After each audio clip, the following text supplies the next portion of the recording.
Modo Ciencia, un podcast para entender lo que nos rodea desde una perspectiva científica.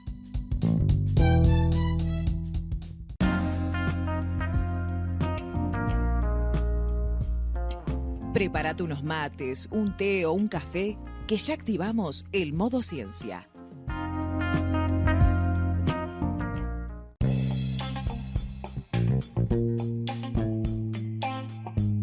La región pampeana estuvo habitada por diversas sociedades originarias durante milenios previo al proceso colonial. Las primeras poblaciones de esta región datan de hace unos 13.000 años, cuando se asentaron los primeros cazadores-recolectores, en sintonía con la finalización de la última glaciación.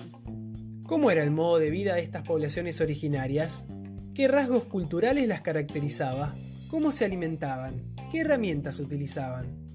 En la zona oriental de las sierras de Tandilia existen 11 sitios arqueológicos que aportan información valiosa sobre el periodo comprendido entre hace 12.000 y 9.000 años. El estudio de esos lugares y los hallazgos allí realizados permiten conocer con mayor precisión a los primeros habitantes de la región.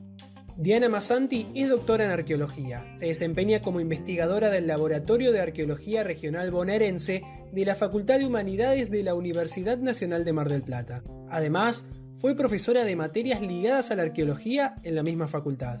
Massanti cuenta cómo vivían estas primeras poblaciones. Describe los lugares donde se asentaban estas comunidades originarias. Relata cómo estudian las distancias que recorrían estos grupos y detalla el aporte de la arqueología para conocer en profundidad la historia milenaria de los primeros habitantes de la región pampeana.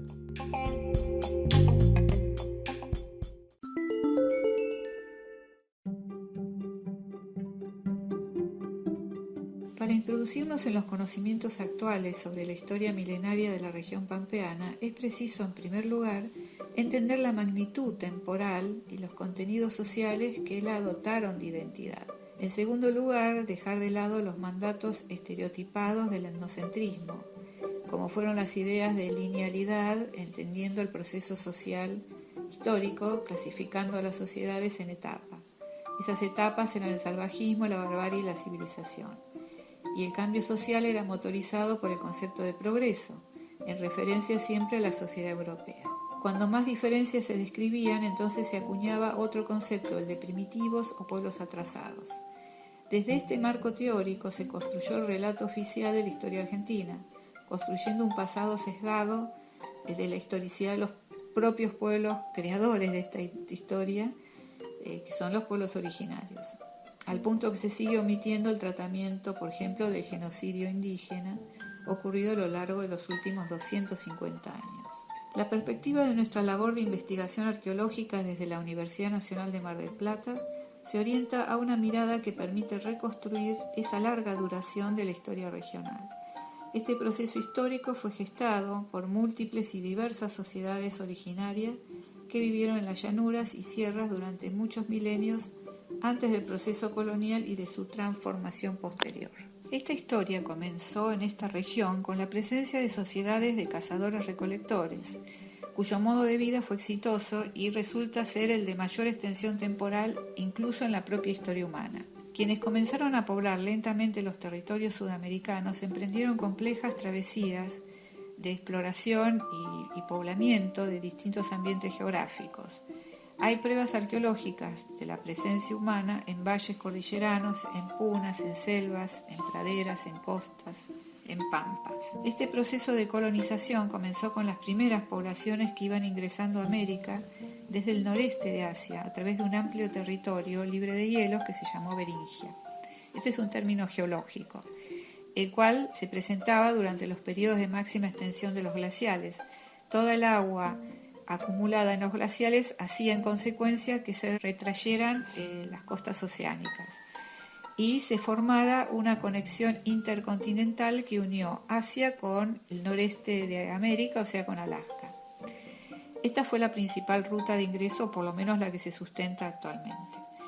El sistema social cazador-recolector, como su nombre lo indica, se caracterizó por una subsistencia organizada, muy organizada, en base al aprovisionamiento de recursos naturales mediante la recolección y la caza. En ambientes lagunares, además, incorporaban la pesca o caza de mamíferos marinos. Otra característica distintiva de estas poblaciones fue su estructura social igualitaria, posiblemente regulada por los parámetros nominales horizontales como fue el sexo, la edad y la filiación. Los roles al interior de estos sectores fueron establecidos y respetados por sus miembros, como por ejemplo el de chamán o el de aquellos expertos en las técnicas de caza, en la producción de artefactos mediante la talla de rocas, en la manufactura de alfarería, en el tejido de fibras vegetales, animales o en el trabajo de cuero. Cabe destacar que la manufactura de alfarería y tejidos, esto es muy tardío, no ocurrió en las primeras poblaciones. Estas tecnologías se fueron gestando e incorporando a la vida cotidiana de estos grupos a lo largo de los milenios, respondiendo a necesidades, decisiones y recursos obtenibles en los territorios de cada región. Un aspecto central de las investigaciones arqueológicas realizadas durante las últimas décadas en la provincia de Buenos Aires por distintos grupos de investigación indican que estos grupos de cazadores-recolectores fueron quienes iban arribando a la región pampeana hace por lo menos unos 13.000 años antes del presente. Este escenario de colonización ocurrió en coincidencia con la finalización de la última glaciación, durante la cual además se estaba produciendo un lento proceso de extinción de los grandes herbívoros del Pleistoceno, como gliptodontes, megaterios, toxodontes, elefantes, osos, etc. Estas especies de grandes mamíferos habitaban esta región, coexistiendo unos 2.000 años con estos primeros pobladores que iban arribando a la pampa. Esa convivencia fue más allá de compartir un espacio geográfico, debido a que fueron también cazados, formaron parte de la alimentación de estos pueblos y tal vez usaron sus cueros y seguramente sus huesos, como se han detectado, que han sido utilizados como combustible en los fogones. Tal vez fueron los humanos quienes contribuyeron a su extinción definitiva ya hacia aproximadamente los 10.000 años antes del presente.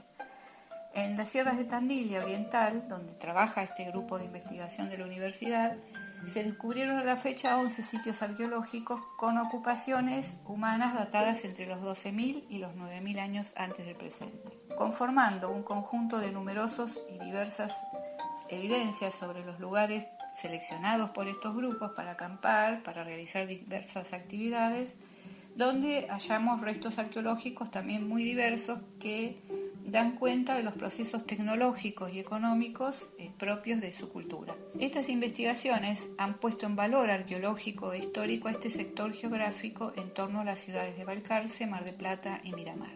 Las serranías brindaron ventajas por la importante biodiversidad que ofrecía el concentrar recursos animales, vegetales y minerales en ciertos ambientes reducidos, como fueron las lagunas, por ejemplo la cuenca de la Laguna La Brava o de la Laguna de los Padres. Los valles serranos, que están incluidos en estos grandes macizos que rodean a la ciudad de Balcarce o Mar del Plata, y las bahías del litoral marítimo. Estas características geográficas resultaron a veces muy provechosas para esos antiguos pueblos, y un factor adicional fue la topografía serrana, ya que les brindó el dominio visual del territorio. Podían observar las manadas, la presencia de agua, los derroteros de otros grupos, etc. Las distintas rocas que se identificaron en los contextos arqueológicos de esta época representan la marca de procedencia, ya que los geólogos establecen el origen de esas materias primas y los arqueólogos pueden determinar cuáles fueron las distancias recorridas para obtenerlas. Por ejemplo, en Tandilia Central, en la zona del actual Tandil y Barker, afloran rocas de muy buena calidad para la producción de instrumentos. En esos parajes se hallan varias canteras arqueológicas detectadas con extracción de ortocuarcitas finas desde hace milenios, donde sabemos que muchas poblaciones de toda la región iban a abastecerse de este mineral que era fundamental para la producción de sus herramientas. Allí se iniciaba lo que denominamos la cadena de producción de la talla lítica, con la obtención de la materia prima en bruto y su reducción para el traslado, formando nódulos que volvían a ser tallados en sitios especializados, con el fin de lograr soportes líticos más livianos, en caso de traslados a mayores distancias. En nuestro caso tenemos un recorrido de más de 100 kilómetros con esta materia prima. Se producían una gran variedad de utensilios o bien se transportaban los núcleos a los campamentos para finalizar la manufactura de herramientas. Por ejemplo, las puntas de proyectiles debían elaborarse con mucha precisión, obteniendo formas simétricas con cualidades aerodinámicas, en tamaño y peso y que optimizaran la cacería según el tipo de presas acechadas. No es lo mismo cazar una vizcacha o cazar un guanaco. Las pruebas de estos viajes a larga distancia se materializan en el traslado de una roca muy especial denominada caliza silicificada, cuyas fuentes de obtención se localizan en la actual provincia de Entre Ríos y en la República del Uruguay. Estamos hablando de distancias de aproximadamente 600 kilómetros de Tandillia. En todas las ocupaciones de este periodo y en esta región que analizamos, se encuentran artefactos o bien sus desechos de la talla que demuestran el uso particular que se le dio a esta roca cristalina de color rojo, muy buena para producir filos de instrumentos. Estas sociedades, además, durante el periodo posglacial, usaron un tipo muy particular de punta de proyectil, muy especializada para la caza, que los arqueólogos llaman puntas cola de pescado.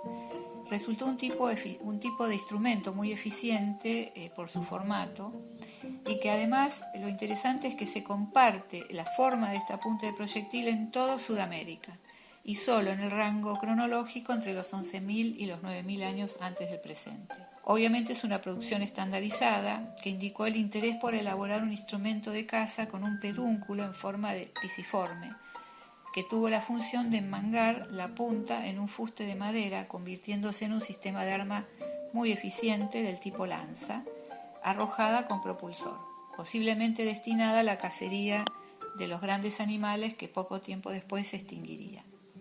A pesar que estas sociedades pudieron resolver con éxito la cacería de la megafauna, los animales más cazados fueron de menor envergadura.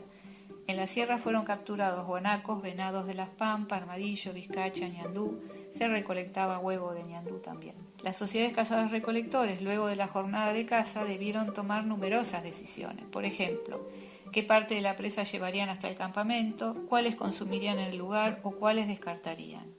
A los animales más grandes les solían aplicar varias etapas de trozamiento para optimizar el transporte, llevando las partes más nutritivas y dejando otras que no eran necesarias. Los vegetales que se conservan en los sitios arqueológicos son restos de madera carbonizadas, las que fueron usadas como combustible. Estudiando esos pequeños fragmentos de carbón, los paleobotánicos pudieron identificar las especies recolectadas por estos grupos y hoy sabemos que se trataba de chilca, curro y sauce, que estos pobladores seleccionaron para sus fogones. Además, estos restos de carbón son muy valorados por los arqueólogos porque nos permite obtener dataciones por carbono 14, conociendo de este modo la cronología de las ocupaciones y la vegetación característica también del ambiente posglacial. En los yacimientos que nosotros trabajamos acá en Tandillia Oriental contamos a la fecha con 35 cronologías que nos da un panorama muy complejo de las actividades realizadas en cada sitio arqueológico dentro de un rango de 9.000 a 10.800 años antes del presente.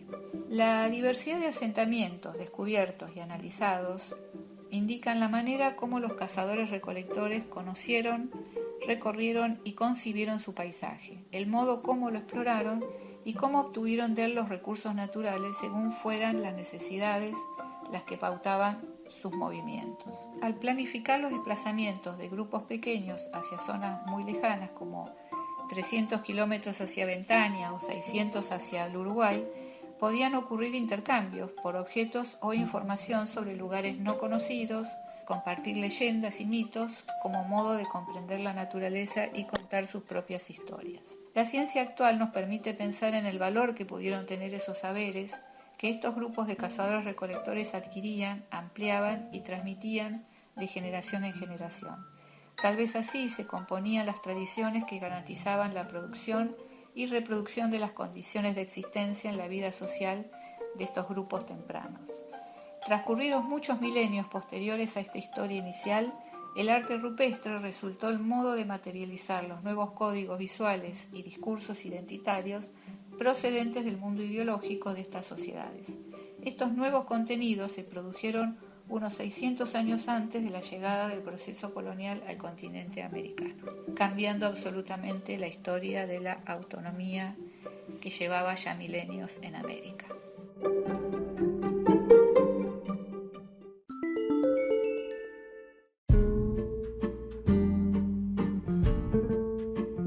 El estudio arqueológico en la región pampeana permite conocer el modo de vida, la visión de mundo y las relaciones sociales de diversos grupos que compartieron distintas áreas de las llanuras y las sierras de la zona durante miles de años. Y el conocimiento sobre las primeras comunidades de esta región aporta una mirada más amplia sobre la historia de la región pampeana, mucho más allá del periodo colonial.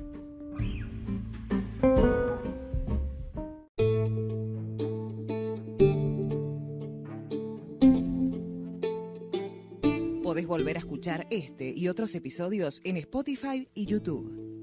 Suscríbete a nuestro newsletter en citecus.com/newsletter. Encontranos en las redes sociales como Citecus OC.